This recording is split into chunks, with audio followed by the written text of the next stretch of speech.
Ever wondered what really happens inside your body when you stop eating added sugar? Let's find out. Yesterday, your body received sugar almost every few hours.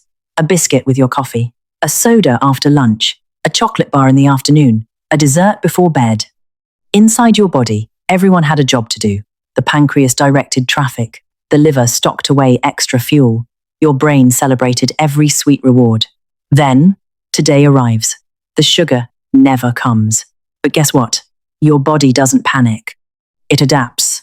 And over the next 30 days, almost every major system inside you begins changing. Some changes happen within hours. Others take weeks.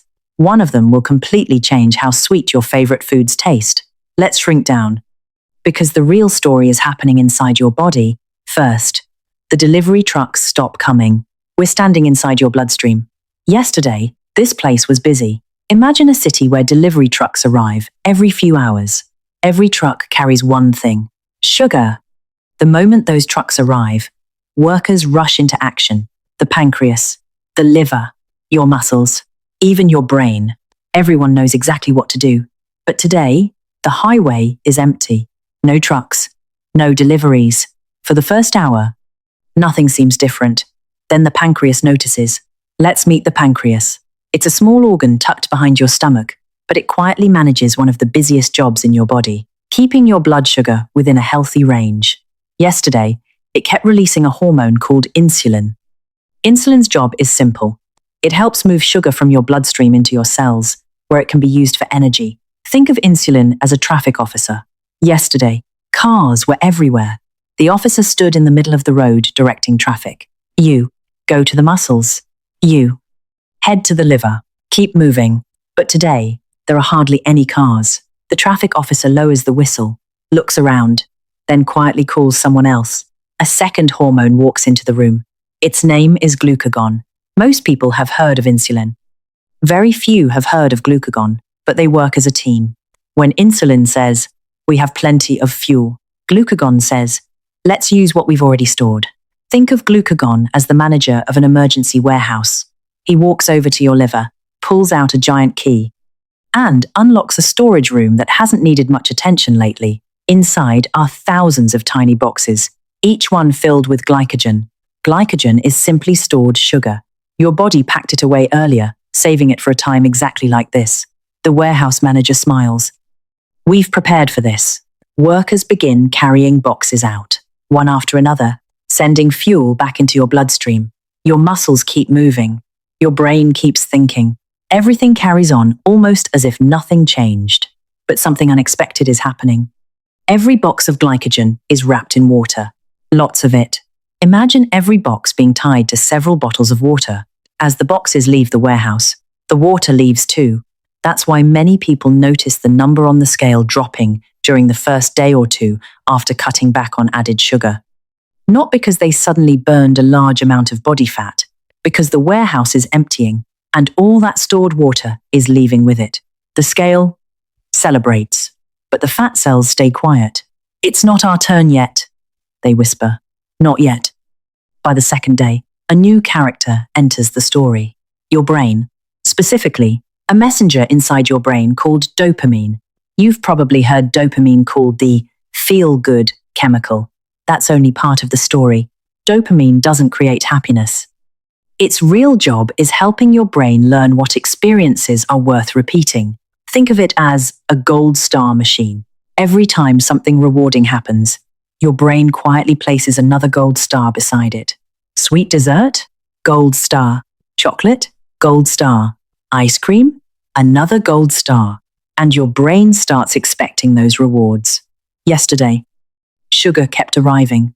Every few hours. Gold stars. Again, and again, and again. Today, nothing arrives. Let's step inside your brain. Tiny messenger cells look toward the usual reward pathway. They're waiting. Lunch comes. No soda. Afternoon arrives. No candy. Dinner ends. No dessert.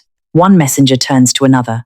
Did we forget something? The reward button doesn't light up. The gold star machine slows down. That's when many people begin noticing cravings.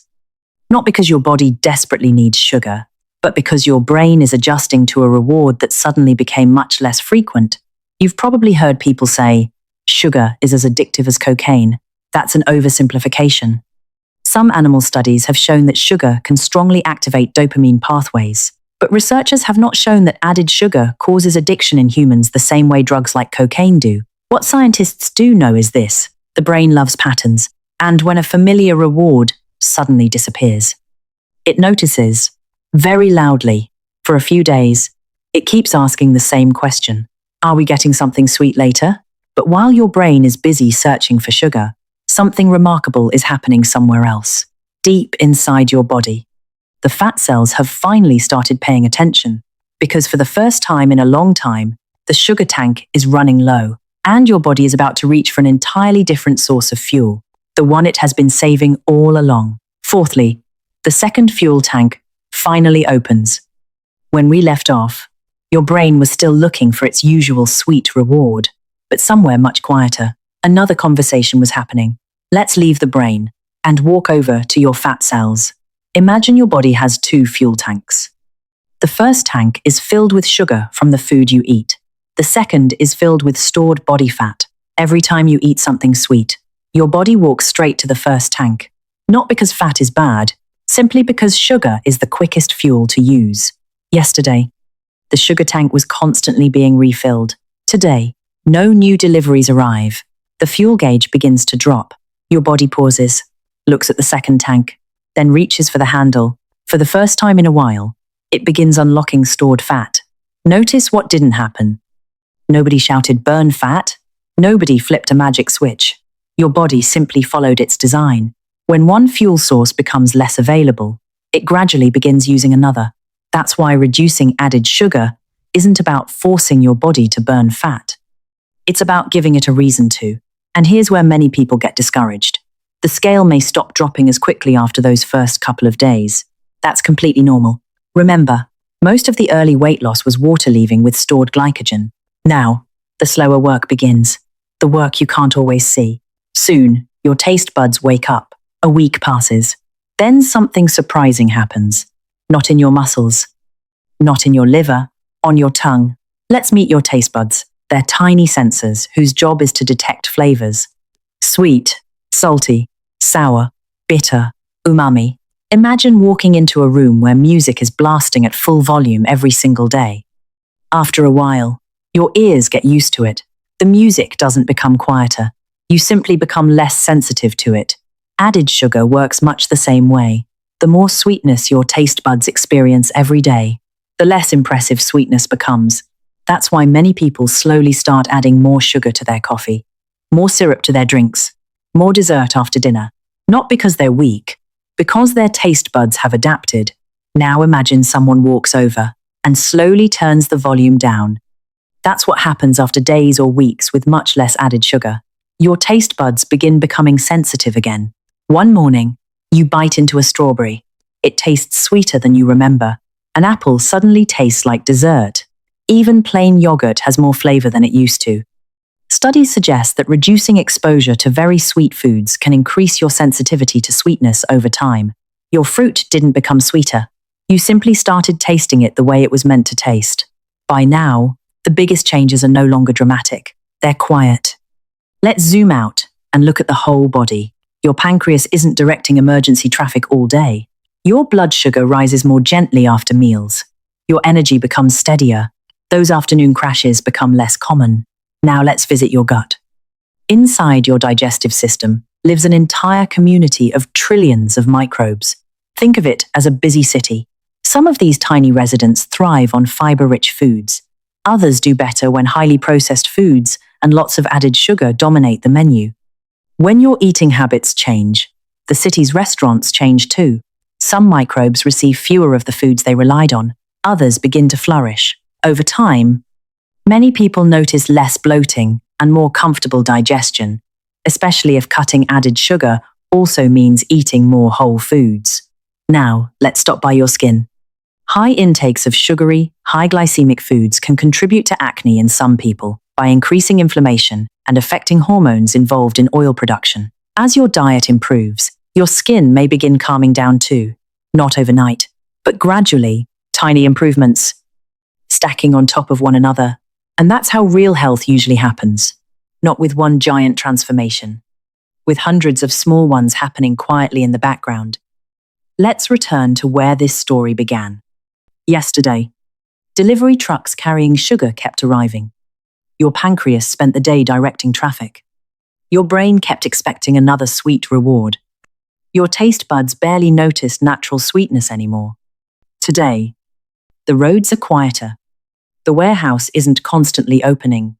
The reward button doesn't light up every few hours. Your taste buds have started waking up. A bowl of fresh fruit tastes sweeter. Your energy feels more stable. And your body has remembered something it always knew how to do: adapt.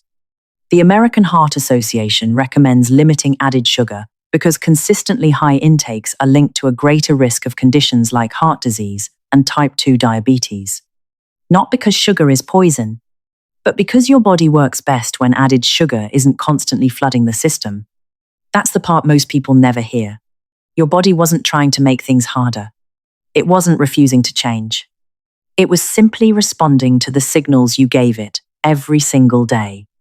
Change those signals.